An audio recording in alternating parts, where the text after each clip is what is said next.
大家好啊，歡迎收睇夜馬強心針，嚟緊帶俾大家兩場聽日6月3號跑馬地 C 跑道精選嘅貼士。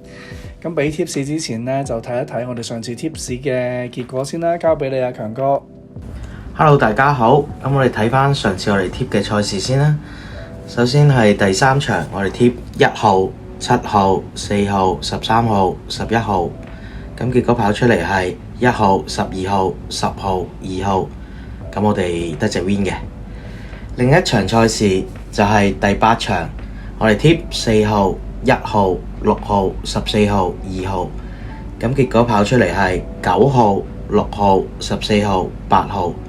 咁我哋係有6同14有條位置 Q 嘅。好，咁啊希望大家繼續咧 like 我哋啦 ，subscribe 我哋，繼續支持我哋咧冇廣告咁樣出片啦，多謝晒。好，咁我哋講下6月3號跑馬地 C 跑道賽事啦。咁精選嘅第一場會係第3場4班1200米嘅賽事。咁我哋先睇下步速先啦。估計呢場步速會係正常或者偏慢啦。首先睇下放頭馬，團長好自從嗰場爆冷之後呢，咁佢都應該會係放前面跑嘅馬啦。咁美麗邂逅呢，可以放頭，亦都可以跟，亦都試過追嘅馬，所以呢隻跑法未確定。金髮盛世每次出閘都好快嘅，跟住會唔會留翻後呢？未知嘅呢個。佳運發近呢2場都唔快喎，咁睇翻佢啲場快唔快啦，所以估計步速正常先啦。好，咁我哋揀馬。首先揀2號嘅美麗邂逅，呢隻馬本身咧班底就高嘅，今季喺3班同程都曾經入過 Q， 神操見佢狀態靚㗎，8歲馬依家要喺3班贏就有啲難度啦。但係依家跑4班，隻馬可放可追，跑法都算彈性嘅。今次抽到個3檔，必定要揀翻先啦。第二隻馬要揀1號嘅勁進非凡。近2次落到4班呢，佢都跑得入位置嘅。咁上季呢，佢一落4班就即刻贏到馬㗎。布浩榮少有嘅連續騎都可以上到名嘅馬，今次繼續用翻佢，相信佢已經摸熟隻馬，今次有權 win 㗎。第3隻要揀嘅馬係8號3強，隻馬今季跑同程1200米，咁有1 win 3批嘅，曾經51分贏馬，依家評分又減翻落去50分。仲低過贏馬嘅時候1分喎。咁鄭俊偉仲差1 win 先上岸，難得抽到個1檔，換埋田泰安上去，要揀埋㗎。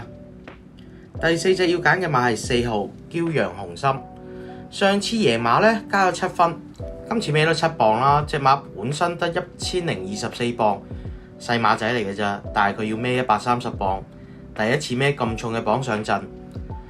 另外檔位亦都外移到9檔，形勢上就應該冇上次咁好跑噶啦。但係沈集成爭冠嘅階段應該唔會收手嘅，拖住啦。最後一隻揀嘅馬係7號博愛先鋒，近3次跑同程1200米都入到前4名，算係準成噶。神操見佢狀態亦都保持到，今季佢又未交代，拖埋佢啦。好，咁我哋重複一次第3場揀嘅馬，首先係2號美麗邂逅。1號勁進非凡，8號3強，4號驕陽雄心，同埋7號嘅博愛先鋒。第2場精選嘅賽事會係第4場4班1650米，咁我預計步速應該都會係正常啊。睇翻有咩馬放啊。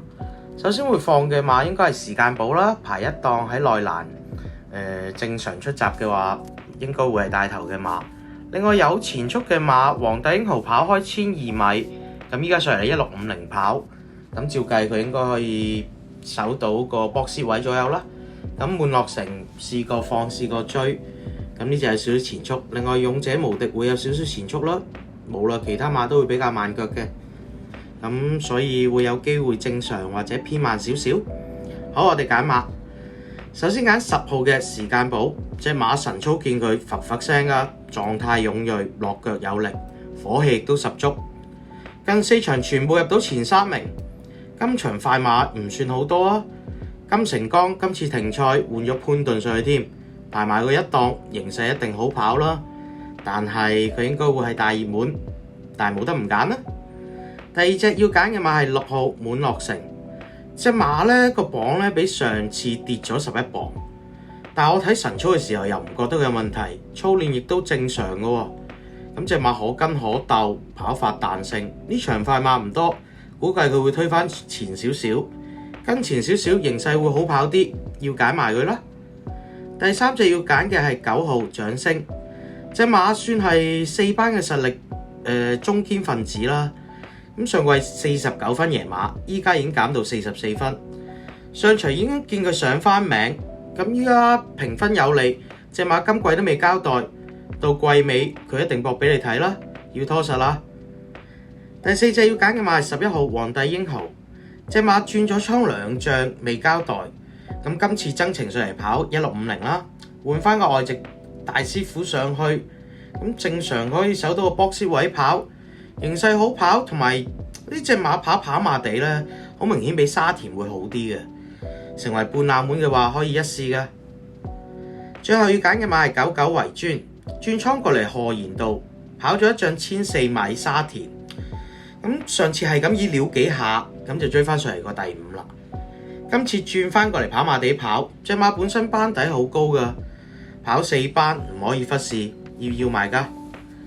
好，咁我哋重複一次，第4場要揀嘅馬係10號時間寶、6號滿樂城、9號掌聲、11號皇帝英豪同埋2號嘅99維尊。